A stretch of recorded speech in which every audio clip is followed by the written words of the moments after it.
Hi friends, welcome back to our channel Lakshmi M tips. ఈరోజు మనం ఎంతో టేస్టీ అండ్ క్రిస్పీ ఆలు బజ్జీ ఎలా ప్రిపేర్ చేయాలో చూద్దాము.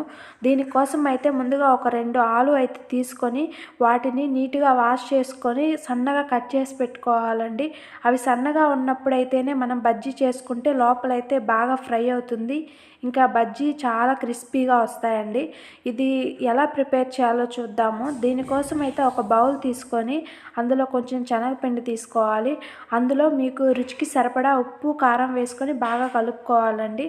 తర్వాత కొంచెం కొంచెం వాటర్ పోసుకుంటూ మరీ పలచగా కాకుండా మరీ గట్టిగా కాకుండా మీడియంగా అయితే కలుపుకోవాలండి.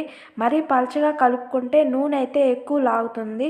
ఇంకా మనం పిండిని అయితే కలుపుకునేటప్పుడు ఉండలు లేకుండా అంతా కలిసేలా బాగా కలుపుకోవాలండి.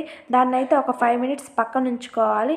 తర్వాత ఒక ప్యాన్ అయితే తీసుకోవాలండి. దానిలో కొంచెం ఆయిల్ పోసుకొని ఆయిల్ హీట్ ఎక్కిన తర్వాత మనం ముందుగా ప్రిపేర్ చేసుకున్న మిశ్రమంలో అయితే ఆలు వేసి ఒక్కొక్కటిగా నూనెలో అయితే వేసుకోవాలండి.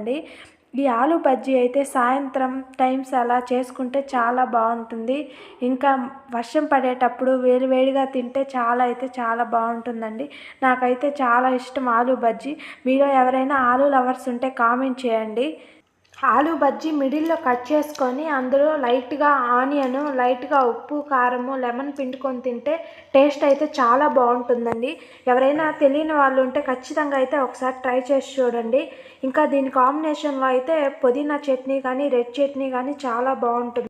ఆలు బజ్జీ లైట్ గోల్డెన్ కలర్లో డీప్ ఫ్రై అయ్యేలాగా చూసుకోవాలండి. ఈ ప్రాసెస్ అంతా లో టు హై ఫ్లేమ్లో అడ్జస్ట్ చేసుకుంటూ చేయాలి. హై ఫ్లేమ్లో పెట్టేసామంటే ఇంకా ఆలు బజ్జీ మాడిపోతుంది, ఇంకా లోపల పిండి పిండిగానే ఉంటుందండి.